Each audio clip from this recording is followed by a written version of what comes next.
Dias, o pastor Saulo e o pastor Almiro Dias também estiveram chorando. Esses são homens de Deus que choraram comigo, esses são homens de Deus que sofreram junto comigo. Eu agradeço a Deus pelos irmãos que vieram de longe para me visitar, o Júnior Teixeira, o Júnior Rafaela, a minha filha Poliana, a Jaqueline, a Joene, o José Pelosi, o presbítero Edilson, a Ritinha, o pastor Adelso, a esposa, o pastor Euro, o Bruno e a Rê. Esses são pessoas que vieram de longe, que ficaram sabendo e vieram me visitar. Eu agradeço a Deus pela vida deles. Também agradeço a Deus por todos os irmãos que foram me visitar no hospital, que cozinharam para mim, para minha esposa, quando eu estava em casa. Eu dou graças a Deus pela vida de vocês. Agradeço a Deus pelos irmãos que rasparam a cabeça, o irmão Braulio, o pastor Jay, o presbítero Ismael, o diácono Tiago, o diácono Mateus. Eu dou graças a Deus pela vida de vocês. Vocês não sabem o quanto que foi aquilo para mim, e eu posso dizer para vocês que vocês devem continuar fazendo isso, não apenas raspando a cabeça, mas estendendo a mão e dizendo: olha, eu estou contigo nessa, nós vamos juntos. Eu agradeço a Deus pela vida de vocês, pelo carinho. Eu também agradeço a Deus pelos irmãos que foram lá na minha janela cantar Deus Cuida de Mim, um hino que eu amo, e os irmãos foram lá na minha janela e começaram a cantar Deus Cuida de Mim. Foi uma mensagem linda, eu recebi com muito amor. Eu agradeço a Deus por todas as igrejas e pastores e membros que oraram, que intercederam, que fizeram campanhas de jejum e oração pela minha cura. Irmãos da Carolina do Norte, de Nova York, de Canérica, de Atlanta, do Canadá, do Rio de Janeiro, São Paulo, Mogi Guaçu, Poços de Caldas, Recife, o meu tio Jurandir, a minha família, que reuniram-se já para o meu enterro, porque a notícia que chegou lá em Recife foi que eu havia morrido. Não que eu estava com câncer, mas que eu já havia morrido. E os meus tios se reuniram, a família Rangel se reuniu e disse: olha, o Sandro morreu, e todo mundo já chorou, mas graças ao bom Deus que Deus me trouxe, eu estou aqui para glorificar o nome do Senhor. Eles sofreram comigo. Também a igreja em Goiânia, a igreja em Fortaleza, Pará, Brasília, Bélgica, Honduras, África, e também ao meu amigo o pastor Almiro Dias, que colocou toda a sua igreja, todas as suas congregações para orar lá em Cuiabá, no Mato Grosso. Irmãos, é isso que Deus faz. Nós temos uma família linda e maravilhosa. E se não fosse essa família, eu não sei o que seria de mim. Mas louvado e engrandecido seja o nome do Senhor. Amém? Eu não quero esquecer ninguém. Muitos irmãos fizeram muitas coisas. Cestas de frutas, cartões, bilhetes, visitas. E eu agradeço a Deus por cada um de vocês. Eu não citei aqui o pastor Nicolau, que foi me visitar algumas vezes, com muito carinho. Muito obrigado, pastor Nicolau, todos os irmãos dessa igreja maravilhosa. Eu agradeço a Deus pela vida de vocês. Amém? Eu preguei aqui, irmãos, sobre uma vida com um propósito. Quem lembra? Uma vida com um propósito. A nossa vida tem que ter propósito. Nós precisamos ter propósito. Eu preguei depois uma igreja com propósito. A igreja precisa ter propósito. Nessa noite eu quero pregar a respeito de um Deus com propósito. O Deus a qual nós servimos, ele tem um propósito. E a palavra do Senhor diz que todas as coisas cooperam para o bem daqueles que estão no propósito de Deus. Deus tem um propósito para a minha vida. Eu estava sendo resgatado de um acidente de carro, eu não sabia, mas Deus tinha um propósito para a minha vida. Eu estava sendo resgatado da morte, e Deus tinha um propósito para a minha vida.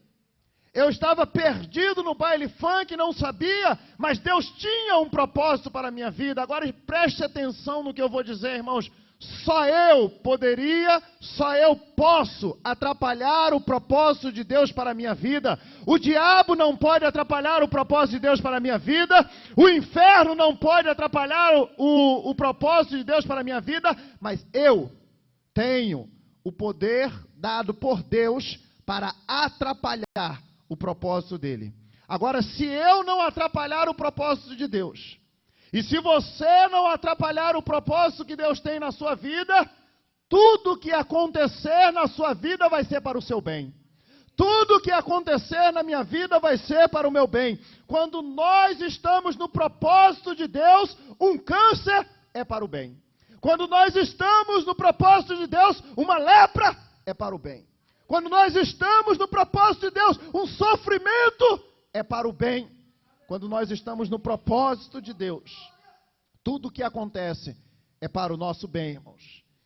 Um câncer segundo o propósito de Deus. Nós gostamos de ouvir a respeito de um green card segundo o propósito de Deus. Uma casa própria segundo o propósito de Deus. Um contrato novo segundo o propósito de Deus. Uma bênção, uma família linda, filhos maravilhosos segundo o propósito de Deus. Mas eu quero falar a respeito de um câncer segundo o propósito de Deus. Irmãos, o câncer não é da parte de Deus, porque Deus não criou o câncer. Quem criou o câncer foi o pecado. Quando Deus colocou Adão e Eva no jardim, criou para eles viverem eternamente. Criou para eles terem vida e vida em abundância. Os propósitos de Deus são bons para nós. Jeremias diz, eu sei do plano que Deus tem para a tua vida, que é um plano de paz, um futuro de esperança. Este é o propósito de Deus para a nossa vida. Mas o pecado gerou a doença, gerou a morte física, gerou a morte espiritual. Mas quantos sabem que quando eu estou vivendo no propósito de Deus, Deus pega as coisas que são ruins e transforma em vitórias. Deus pega as coisas perdidas e transforma em vitória. Deus pega as coisas mortas, ressuscita e transforma em vitória. Então até mesmo um câncer fica segundo o propósito de Deus. Quando eu comecei o tratamento de quimioterapia, irmãos, eu não sei explicar, o sofrimento é muito grande. E, na verdade, nessa semana, eu tive uma visita ao médico, que foi o médico que fez a minha última cirurgia para tirar o tumor. E ele disse, olha, você está muito bem, você não precisa mais vir aqui. A não ser que o seu médico do câncer recomende que você venha aqui, mas por nós você já está bem, pode voltar às suas atividades normais.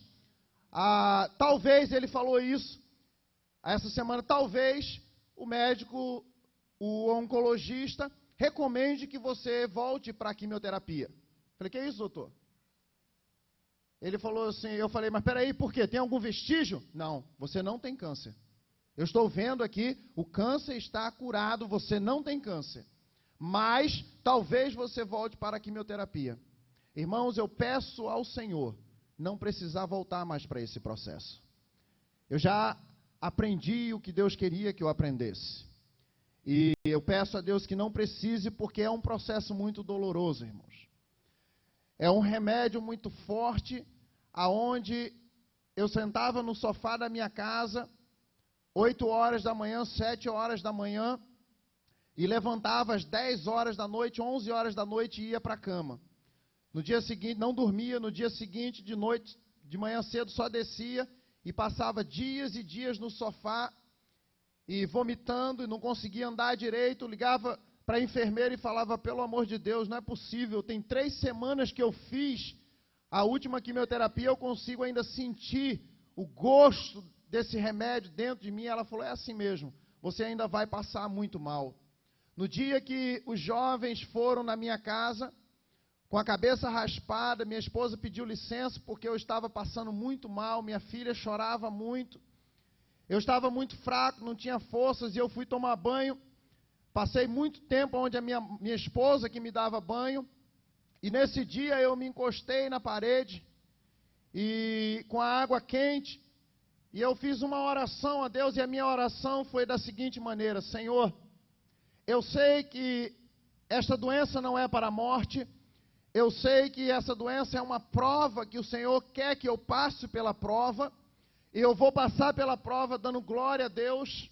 Eu só quero pedir uma coisa ao Senhor, eu peço que o Senhor reduza o tempo, porque o médico havia decretado que seriam 19 sessões de quimioterapia, e eu tinha feito apenas 7, e estava passando mal que não me aguentava mais. Eu